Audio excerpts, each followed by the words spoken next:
तो वर्तमान झील बाहागर हेले 51,000 टंका देवाई ओडिशा सरकार वर्तमान स्थिर करिसेंती।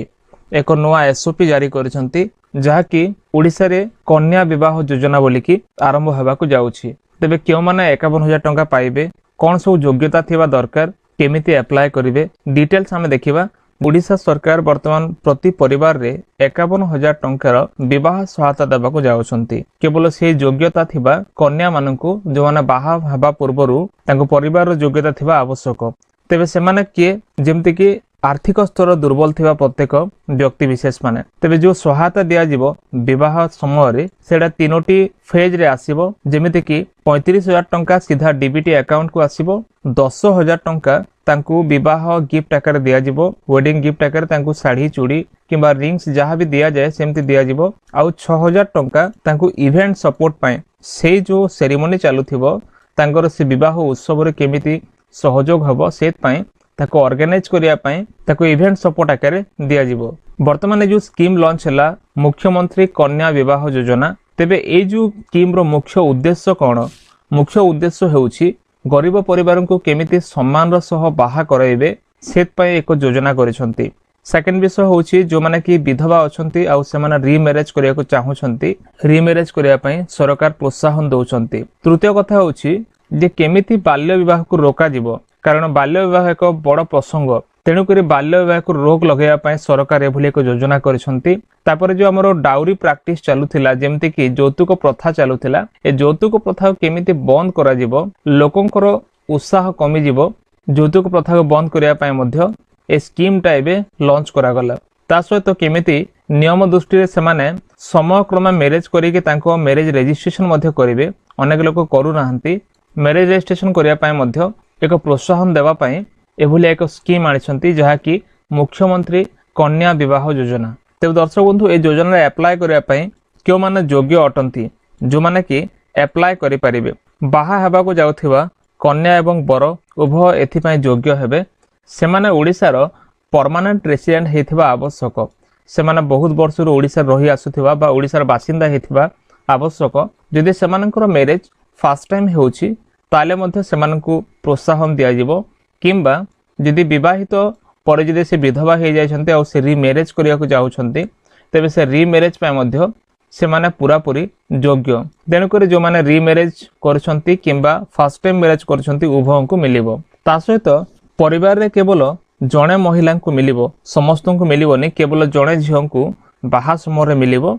वर्तमान सरकार जो प्रकार स्कीम टा लॉन्च करिसन्ती ए स्कीम। ता सहित आ गोटे कथा, जदि परिवार रे अन्य कोनोसी विवाह असिस्टेंस मिलुछि, सेमानकु मैरिज असिस्टेंस दिया जाउछि किंबा विवाह सहायता अन्य कोनोसी स्टेट गवर्नमेंट किंबा सेंट्रल गवर्नमेंट स्कीम रे पाउछन्ती, तेबे ए स्कीम रे सेमाने कटि जिवे। ए स्कीम पय सेमाने एलिजिबल नहंती। देखंतु एथि पय बयस सीमा कोन रहिछि। जेमिति कि जदि कन्यार विवाह होउछि तांकर बयस 18 वर्ष रु 35 वर्ष मध्य रे हेथिबा आवश्यक। जदि से 18 वर्ष रु 35 वर्ष मध्य रे जे कोनोसी बयस रे मध्य विवाह करूछन्ती तेबे तांकु ए सहायता मिलिबो।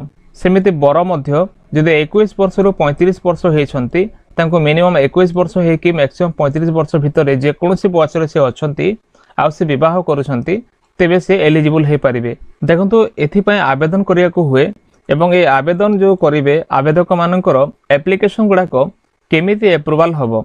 जदि जने विधवा व्यक्ति रीमैरेज करिया को चाहुछन्ती तेबे अप्रूवल हबो।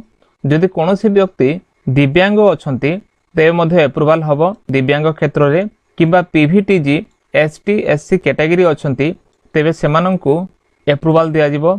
जो मानकर कम इनकम रहउछि से जो परिवार रे तांकर लो इनकम सकासु बा सेमाने तांकर आय कम थिबारु सेमानंकु मध्ये सरकारक सहयोग जीव सेत पय अप्रूवल मिलिबो। किंबा अन्य माने जो माने कि नोआरे विवाह करूछन्ती फर्स्ट टाइम सेमानंकु मध्ये ए सुविधा मिलिबो। तेबे जो स्कीम टा क्यों पर्यंत कवरेज करिवो बा केते वर्ष पर्यंत चलिवो, जेमिति कि ए स्कीम टा ऑल ओवर ओडिसा रे माने 30 टी जिल्ला रे ओडिसा रो ए स्कीम टा काम करिवो। आउ ता सहित 2025-26 आर्थिक वर्ष रु आरंभ करिकि 2029-30 आर्थिक वर्ष पर्यंत एमिति कि 5 वर्ष पर्यंत ए स्कीम काम करिवो। तेबे अप्रूवल जो हबो सेटा डिस्ट्रिक्ट बजेट एवं केते फंड रोछि निज जिल्ला रे से हिसाब रे ही अप्रूवल करिवे। देखंतु एथिपाई आवेदन करिवार प्रक्रिया कौन अछि जो माने आवेदक से माने तांकर फिजिकल कॉपी बा तांकर हार्ड कॉपी नै कि डिस्ट्रिक्ट लेवल इम्प्लीमेंटिंग एजेंसी पाखरे सबमिट करिवे। जो एजेंसी गुडा को अछंती से माने तांकर डॉक्यूमेंट को पाइला परे प्रथम रे तांकर योग्यता वेरीफाई करिवे से माने योग्य कि नुह तापर तांकर जहा जहा आवश्यक डॉक्यूमेंट सब मागिबे आउ चेक करिवे तापर तांकर रेकॉर्ड रे मेंटेन करिवे आउ तापर से माने फॉरवर्ड करिवे डीएलसी पाखकू। हमर जो सुभद्रा अंडर रे अछंती डीएलसी डिस्ट्रिक्ट लेवल कमिटी तांको पाखकू गला परे से माने फाइनल अप्रूवल देबे। एपरि भाबरे वर्तमान एप्लिकेशन प्रोसेसटा रहिबो। डिस्ट्रिक्ट अथॉरिटी मानकू केमिति इंस्ट्रक्शंस दिया जेबो जेमति के आईएएस ऑफिसर्स माने प्रति जिल्ला रे अछंती तांकर टीम ए सब को देखा रेखा करिवे से माने सुनिश्चित करिवे जे ए जो विवाह उत्सव निजर संस्कृति परंपरा आकार जेमिति विवाह हुए सेमिति होछि कि नै ताको से माने सुनिश्चित करिवे। ता सहित विवाहटा सम्मान रो सह किंबा सामाजिक सम्मान रो सह दुई पक्षरु जेमिति कि कन्या पक्ष आउ बर पक्षरु समस्त मिसी कि विवाह करूछन नै याको मध्ये सुनिश्चित करिवे। तापर से माने लीगल डॉक्यूमेंट सब चेक करिवे लीगली होछि कि नै आउ ता सहित तांकर मैरिज रजिस्ट्रेशन टा बाध्यतामूलक करिवे। यदि मैरिज रजिस्ट्रेशन हबनी ताले से माने ए स्कीम रो एलिजिबल हे पारिबे नाही।